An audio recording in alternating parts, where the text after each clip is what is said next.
जी students, अपने पिछले lecture में हम लोगों ने ब्रांचेस ऑफ बायोलॉजी को स्टडी किया था, जैसे morphology, physiology, anatomy, histology, cell biology, genetics and taxonomy. आज हम रिमेनिंग ब्रांचेस स्टडी करेंगे बायोलॉजी की। तो सबसे पहले हम लोग स्टडी करते हैं पैलेंटोलॉजी को। Palaeontology is the study of fossils. हम देखते हैं कि पैलेंटोलॉजी वो ब्रांच है बायोलॉजी की जिसके अंदर हम लोग फॉसिल्स को स्टडी करते हैं। हम देखते हैं कि fossils are the remains of extinct organisms, यानी कि हम देखते हैं कि फॉसिल्स बाकियात होती हैं डेड ऑर्गेनिजम्स की। और फॉसिल्स बनते कैसे हैं? Under the earth high pressure और टेम्परेचर में ये डेड बॉडीज जो होती हैं वो फॉसिल्स में कन्वर्ट हो जाती हैं ओवर द ईयर्स। इसके बाद जो ब्रांच हम लोगों ने स्टडी करनी है वो है एनवायरमेंटल बायोलॉजी। हम देखते हैं कि एनवायरमेंटल बायोलॉजी क्या होती है। Environmental biology is the interaction between the living organisms and the environment, यानी हमारा या लिविंग ऑर्गेनिज्म, चाहे वो प्लांट है, कोई भी माइक्रो ऑर्गेनिज्म है या एनिमल है या फिर ह्यूमन बीइंग है, उसका और एनवायरनमेंट का आपस में क्या रिलेशनशिप है। एनवायरनमेंट का लिविंग ऑर्गेनिज्म पे क्या इम्पैक्ट है और लिविंग ऑर्गेनिज्म का एनवायरनमेंट पे क्या इफेक्ट है। इसकी एग्जाम्पल हम यूं ले सकते हैं कि ह्यूमन बीइंग की जैसे जैसे पॉपुलेशन बढ़ती जा रही है वैसे वैसे हमारे एनवायरनमेंट में पोल्यूशन बढ़ती जा रही है। इसका मतलब ये हुआ कि हम लोग अपनी एनवायरनमेंट को नुकसान पहुंचा रहे हैं दिन ब दिन। इसी तरह जब एनवायरनमेंट जो है वो पोल्यूटेड हो जाएगी तो वो भी हमें इन रिटर्न नुकसान पहुंचाएगी। कैसे? कि जैसे एनवायरनमेंट गंदी होती जा रही है वैसे ही हम देखते हैं कि वो जो पोल्यूटेंट्स हैं वो हमारी ओजोन लेयर को क्या कर रहे हैं? डैमेज कर रहे हैं, जिसकी वजह से ग्लोबल वार्मिंग भी हो रही है। और इसके अलावा बहुत सारी जो अल्ट्रा वायलेट रेस हैं फ्रॉम द सन वो हम तक पहुंचती है और हमें स्किन कैंसर और बहुत सारी इन्फेक्शियस डिजीजेस कॉज कर रही है। इसका मतलब ये हुआ कि हमारा और एनवायरनमेंट का आपस में कोई ना कोई रिलेशनशिप है। और वो क्या रिलेशनशिप है, या हमारी एनवायरनमेंट का हमारे पर और हमारा हमारी एनवायरनमेंट पे कोई ना कोई इम्पैक्ट होता है। तो वो इम्पैक्ट क्या होता है, तो वो हम स्टडी करेंगे किसके अंदर? एनवायरमेंटल बायोलॉजी में। जी स्टूडेंट्स, तो हमारी नेक्स्ट ब्रांच है socio biology. Socio biology is the study of social behaviour of the animals that make societies. हम देखते हैं कि सोशियो बायोलॉजी के अंदर हम लोग स्टडी करेंगे एनिमल्स या ह्यूमन बीइंग्स का सोशल बिहेवियर जो कि सोसाइटीज बना रहे हैं। इसके बाद हम लोग देखते हैं अपनी नेक्स्ट ब्रांच जो कि है parasitology. Parasitology is the study of parasites. मगर उससे पहले कि हम पैरासाइटोलॉजी को स्टडी करें हमें यह जानना जरूरी है कि पैरासाइट्स क्या होते हैं, जो कि हम देखते हैं पैरासाइट्स की डेफिनेशन आपके ब्लू बॉक्स में लिखी हुई है साइड पे। तो parasites are the organisms that take food and shelter from the living host and in return harm them. इसका मतलब ये होता है कि पैरासाइट्स ऐसे ऑर्गेनिजम्स हैं जो कि दूसरे लिविंग ऑर्गेनिज्म को जिसकी बॉडी के अंदर या ऊपर वो रह रहे हैं उससे वो जगह यानी रहने की जगह और फूड ले रहे हैं, मगर बदले में यानी इन रिटर्न वो उसको नुकसान पहुंचा रहे हैं। इसकी एक छोटी सी एग्जांपल अगर हम लोग देखें तो हम एक मॉस्किटो की एग्जांपल लेते हैं जो कि एक्सटर्नल पैरासाइट है। ये हमसे ब्लड तो ले लेता है मगर इन रिटर्न ये हमें डेंगू या मलेरिया कॉज करता है। तो इसका मतलब ये हुआ कि ये हमसे फायदा ले रहा है, यानी हमसे फूड तो ले रहा है मगर बदले में हमें डिजीज कॉज कर रहा है। तो इस तरह के बहुत सारे पैरासाइट्स को, जैसे लाइसिस हैं, इसके अलावा हम देखते हैं कि मॉस्किटोस हैं और भी बहुत सारे हम देखते हैं लिवर फ्लूक वगैरह, ये सारे के सारे पैरासाइट्स हैं जो कि हमें डिजीज कॉज कर रहे हैं। तो इन सब के सब पैरासाइट्स को हम स्टडी करेंगे पैरासाइटोलॉजी में। हमारी नेक्स्ट ब्रांच है immunology. Immunology is the study of immune system of animals which defends the body against invading microbes. सबसे पहले हमारे लिए जानना जरूरी है कि इम्यून सिस्टम क्या होते हैं। इम्यून सिस्टम किसी भी एनिमल का वो सिस्टम होता है या किसी भी ह्यूमन बीइंग का वो सिस्टम होता है जो कि उसको जर्म से लड़ने में मदद देता है। यानी हमारी जो प्रोटेक्टिव शील्ड होती है वो होती है हमारा इम्यून सिस्टम। तो इम्यूनोलॉजी के अंदर हम अपने इम्यून सिस्टम के बारे में ही स्टडी करेंगे। हमारी नेक्स्ट ब्रांच है biotechnology. Biotechnology is the application of living organisms to make the products for the welfare of mankind. यानी इसके अंदर हम लोग लिविंग ऑर्गेनिजम्स को यूटिलाइज करके ऐसी प्रोडक्ट्स बनाएंगे जो कि हमारे अपने फायदे के लिए इस्तेमाल होंगी। जैसे अगर हम लोग उसकी एग्जाम्पल लें तो उसकी सबसे जो इजी एग्जाम्पल है वो है इंसुलिन। बायोटेक्नोलॉजी की मदद से हमने इंसुलिन बनाई जो कि यूज होती है फॉर द डायबिटिक पेशेंट्स। इसके बाद हम लोग पढ़ेंगे एंटोमोलॉजी को। Entomology is the study of insects, यानी ये वो ब्रांच है जिसके अंदर हम लोग इंसेक्ट्स को पढ़ेंगे। इंसेक्ट्स की कितनी टाइप्स हैं, वो कहाँ कहाँ पर प्रेजेंट हैं, इसके अलावा मॉर्फोलॉजी, उनकी एनाटॉमी, इन यानी ओवरऑल जो इंसेक्ट्स की स्टडी होगी वो हम लोग करेंगे एंटोमोलॉजी में। Pharmacology is the study of drugs and the effects on the human body. हम देखते हैं कि फार्माकोलॉजी में हम लोग स्टडी करेंगे कि कोई भी मेडिसिन या ड्रग किस तरीके से प्रिपेयर होती है और उस मेडिसिन या ड्रग को हम किस डिजीज के अगेंस्ट यूज कर सकते हैं और उस मेडिसिन या ड्रग का हमारी ह्यूमन बॉडी पे क्या इफेक्ट होता है। तो ये ओवरऑल जो हम लोग स्टडी कर रहे हैं ड्रग्स के बारे में वो हम स्टडी कर रहे हैं अंडर फार्माकोलॉजी। इसके बाद मेरे पास एक इंटरेस्टिंग इन्फॉर्मेशन है, या हमारे पास एक साइड बॉक्स है जो कि आप लोग की बुक में दिया हुआ है, जिसके अंदर वो आपको ये बता रहे हैं कि बायोलॉजिकल जो मेजर बायोलॉजिकल इश्यूज हैं वो कौन से हैं। हम देखते हैं कि बायोलॉजिकल जो मेजर इश्यूज आजकल चल रहे हैं वो 4 हैं। हम देखते हैं वो कौन कौन से हैं। तो सबसे पहला जो मेजर इशू है वो है ह्यूमन पॉपुलेशन ग्रोथ का, यानी ह्यूमन की पॉपुलेशन में दिन ब दिन इजाफा होता जा रहा है, जिसकी वजह से जो सबसे बड़ा मसला है वो ये है कि फूड शॉर्टेज का सामना है। हम देखते हैं कि इसके अलावा बहुत सारी फैसिलिटीज हैं जो सारे के सारे ह्यूमन बींग्स को जो है वो अवेलेबल नहीं है, क्योंकि जैसे जैसे ह्यूमन की पॉपुलेशन में इजाफा होता है तो ऑटोमेटिकली फूड भी कम पड़ जाएगा और जो फैसिलिटीज अवेलेबल होंगी वो भी कम पड़ जाएंगी। हम देखते हैं कि जो दूसरा मेजर बायोलॉजिकल इशू है वो है इन्फेक्शियस डिजीजेस का, यानी दिन ब दिन बहुत सारी नई डिजीज भी दुनिया में इंट्रोड्यूस हो रही हैं। जैसे कि उसकी एग्जांपल जो है रिसेंटली जो कोरोना वायरस है यानी कोविड-19 जो है वो दुनिया में फैला। इसके अलावा हम देखते हैं एक और मेजर जो इशू है वो है एडिक्टिव ड्रग्स का, यानी एडिक्शन जो है, एडिक्टिव ड्रग्स भी जो है वो भी दिन ब दिन तेजी से उनकी प्रोडक्शन भी हो रही है और बहुत सारे लोग जो है वो ड्रग एडिक्ट हो रहे हैं। एक और जो बायोलॉजिकल इशू है वो है पोल्यूशन का, और पोल्यूशन जो है वो लिंक्ड है with the human population growth, यानी जैसे जैसे पॉपुलेशन ह्यूमन की बढ़ती जाएगी वैसे वैसे पोल्यूशन भी बढ़ती जाएगी।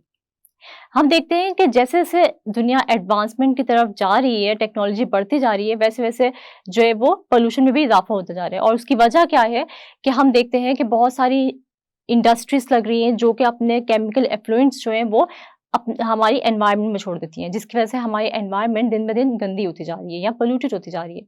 इसी तरह जब ह्यूमन पॉपुलेशन बढ़ेगी तो ट्रांसपोर्टेशन के लिए उनको व्हीकल्स भी चाहिए, और जब व्हीकल्स सड़कों पे आएंगे तो वो धुआं भी छोड़ेंगे और वो हमारे एनवायरनमेंट को गंदा कर रहे हैं। तो पोल्यूशन भी one of the major biological issue है जो कि आज हम फेस कर रहे हैं। वैसे तो साइंस की हर ब्रांच आपस में इंटरलिंक्ड है। जैसे अगर हम लोग देखें तो फिजिक्स और केमिस्ट्री का आपस में रिलेशनशिप है जिसको हम कहते हैं फिजिकल केमिस्ट्री। इसी तरह बायोलॉजी का भी आपस में रिलेशनशिप है दूसरी साइंसेस के साथ। जैसे कि हम लोग देखते हैं बायोलॉजी और फिजिक्स आपस में इंटरलिंक्ड है। बायोलॉजी का कहीं ना कहीं हमारी इकोनॉमी पर भी इम्पैक्ट है जिसे हम कहते हैं बायो इकोनॉमिक्स। इसी तरह बायो और केमिस्ट्री का भी आपस में बहुत गहरा ताल्लुक है।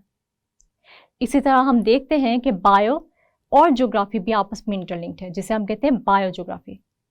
और मैथ्स के कौन से रूल्स हैं या फिर मैथ्स की कौन सी टेक्निक्स और टूल्स हैं जो कि हम अप्लाई कर सकते हैं डाटा एनालिसिस में, तो वो हम देखेंगे बायो मैथमेटिक्स में। सबसे पहले जो हम स्टडी करने जा रहे हैं वो है biophysics. Biophysics is the study of principles of physics which are applicable on biological phenomena. हम देखते हैं कौन से प्रिंसिपल्स हैं फिजिक्स के जो कि बायोलॉजिकल प्रोसेसेस पर अप्लाई हो सकते हैं। इसकी एग्जाम्पल कुछ हम इस तरीके से लेते हैं, जैसे कि अगर हम लोग फिजिक्स में लिवर की मूवमेंट को देखें और बायोलॉजी में लिम्स की मूवमेंट को देखें, लिवर की मूवमेंट और लिम्स की मूवमेंट दोनों एक ही प्रिंसिपल ऑफ मोशन पे काम करते हैं। इसी तरह हम देखते हैं कि बायो और केमिस्ट्री का भी आपस में ताल्लुक है जिसे हम कहते हैं बायोकेमिस्ट्री। बायोकेमिस्ट्री केमिस्ट्री से डिफरेंट है। वो किस लिहाज से कि अगर हम लोग केमिस्ट्री को देखें तो chemistry is the study of chemical compounds and chemical reactions, लेकिन अगर हम लोग बायोकेमिस्ट्री की बात करें तो उसकी डेफिनेशन थोड़ी सी डिफरेंट है। और वो डिफरेंट कैसे है? Biochemistry is the study of chemical compounds and chemical reactions occurring in living organisms. तो इस डेफिनेशन में एक बहुत ही मेजर फर्क है और वो फर्क है लिविंग ऑर्गेनिजम्स का। केमिस्ट्री में हम लोग केमिकल कंपाउंड्स के बारे में स्टडी करते हैं, केमिकल रिएक्शंस के बारे में स्टडी करते हैं, मगर जनरली। लेकिन अगर हम लोग स्पेसिफिकली किसी भी लिविंग ऑर्गेनिज्म के अंदर केमिकल कंपाउंड्स और केमिकल रिएक्शंस को स्टडी करें तो उसे हम कहेंगे बायोकेमिस्ट्री। तो हम देखते हैं बायोकेमिस्ट्री की कौन कौन सी एग्जाम्पल हो सकती है, और वो एग्जाम्पल है फोटोसिंथेसिस और रेस्पिरेशन। फोटोसिंथेसिस वो प्रोसेस है जिसके अंदर ग्रीन प्लांट्स जो होते हैं वो ग्लूकोज की प्रिपरेशन करते हैं with the help of sunlight, और रेस्पिरेशन वो अमल है जिसके अंदर ग्लूकोज की ब्रेकडाउन होती है। अब इसके अंदर ग्लूकोज एक केमिकल कंपाउंड है, लेकिन फोटोसिंथेसिस हो या फिर रेस्पिरेशन हो, ये दोनों के दोनों प्रोसेसेस अकर कर रहे हैं, यानी हो रहे हैं लिविंग ऑर्गेनिजम्स में। तो इसका मतलब ये हुआ कि चाहे फोटोसिंथेसिस हो या रेस्पिरेशन हो, वो हम स्टडी करेंगे बायोकेमिस्ट्री में। अब हम पढ़ने जा रहे हैं मैथ्स और बायो के रिलेशनशिप को, जिसे हम कहते हैं बायोमैथमेटिक्स या बायोमेट्री। हम देखते ये है कि क्या हम मैथ्स की टेक्निक्स और टूल्स को बायोलॉजिकल डाटा एनालिसिस में इस्तेमाल कर सकते हैं। तो बिल्कुल कर सकते हैं। अगर हम लोग पॉपुलेशन का डाटा इकट्ठा करते हैं तो उसको एनालाइज करने के लिए हमें मैथ्स की टेक्निक्स और टूल्स को इस्तेमाल करना पड़ेगा। इसी तरह कोई भी डाटा अगर हम लोग इकट्ठा करेंगे तो उसे हमें मैथमेटिक्स की टेक्निक्स और टूल्स से गुजारना पड़ेगा, और उसी तरीके से हम उस पूरे के पूरे डाटा को ऑर्गेनाइज कर सकते हैं और उसे एनालाइज भी कर सकते हैं। इसी तरह जो नेक्स्ट रिलेशनशिप हम पढ़ने जा रहे हैं वो है बायो का और ज्योग्राफी का, यानी कि बायोज्योग्राफी। बायोज्योग्राफी क्या होती है? Biogeography is the distribution and occurrence of different species of living organisms found in different geographical regions of the world. बहुत सारे लिविंग ऑर्गेनिजम्स की वैरायटी है जो कि different regions of the world में प्रेजेंट है, लेकिन ये लिविंग ऑर्गेनिजम्स किस बेस पे डिस्ट्रीब्यूट हुए हुए हैं? तो वो डिस्ट्रीब्यूट हुए हुए हैं उस रीजन के क्लाइमेट पे और डिफरेंट कंडीशंस की बेस पे। हम देखते हैं कि ऐसे लिविंग ऑर्गेनिजम्स जिनको पानी की बहुत ज़रूरत है, या वो पानी में रहना पसंद करते हैं, या वो पानी में वो प्लांट्स जो पानी में ग्रो करना पसंद करते हैं, तो वो प्लांट्स पाए जाएंगे ओशंस में और सीस में। इसी तरह अगर हम उन पौधों की एग्जाम्पल लें जो कि ड्राई वेदर में रहते हैं तो वो पाए जाएंगे डेजर्ट्स में। तो इसका मतलब ये हुआ कि किसी भी जगह की जो कंडीशंस होती हैं वो हमें बताती हैं कि कौन सा टाइप ऑफ एनिमल, कौन सा टाइप ऑफ प्लांट या कौन सा टाइप ऑफ लिविंग ऑर्गेनिज्म यहाँ पर पाया जाता होगा। अगर मैं नाम लूँ कैक्टस का, तो आपके जहन में क्या आता है? कैक्टस कहाँ पे होगा? कैक्टस ऐसा प्लांट है जिसे पानी की बहुत ही कम ज़रूरत होती है और वो रहना पसंद करता है ड्राई एनवायरनमेंट में। तो कैक्टस पाया जाएगा ओशन में? नहीं, कैक्टस पाया जाएगा डेजर्ट में। इसी तरह हम लोग देखें, अगर मैं लूँ नाम वाटर लिली का, तो वाटर लिली कहाँ पे होगा? उसके नाम से ही आपको अंदाजा हो जाएगा कि वाटर लिली पानी में पाया जाएगा, यानी वो पानी में रहना पसंद करता है। अब हम लोग देखेंगे relationship between biology and economics. तो बायोलॉजी भी हमारी इकोनॉमी पर बहुत ज़्यादा गहरा असर डालती है। हम देखते हैं कि बहुत सारे एनिमल्स, बहुत सारे प्लांट्स, बहुत सारी क्रॉप्स ऐसी हैं जो कि प्रॉफिटेबल होती हैं, यानी उनकी प्रोडक्शन हमारे लिए बहुत ज़्यादा फ़ायदेमंद होती है। इसी तरह बहुत सारे एनिमल्स और बहुत सारी क्रॉप्स ऐसी भी हैं जिनकी प्रोडक्शन हमारे लिए उतनी प्रॉफिटेबल नहीं होती, बल्कि हमें लॉस में ले जाती है। तो अगर हम कोई बिजनेस स्टार्ट करना चाहते हैं तो पहले हम ये देखते हैं कि क्या अगर हम कोई फसल उगाना चाहते हैं तो वो फसल हमें प्रॉफिट देगी या लॉस देगी। इसी तरह अगर हम कोई जानवर पालना चाहते हैं तो हम ये सबसे पहले देखेंगे कि क्या ये जानवर हमें प्रॉफिट देगा या लॉस में ले जाएगा। तो फिर इसका मतलब ये हुआ कि हम बायो इकोनॉमिक्स को कुछ इस तरह डिफाइन कर सकते हैं।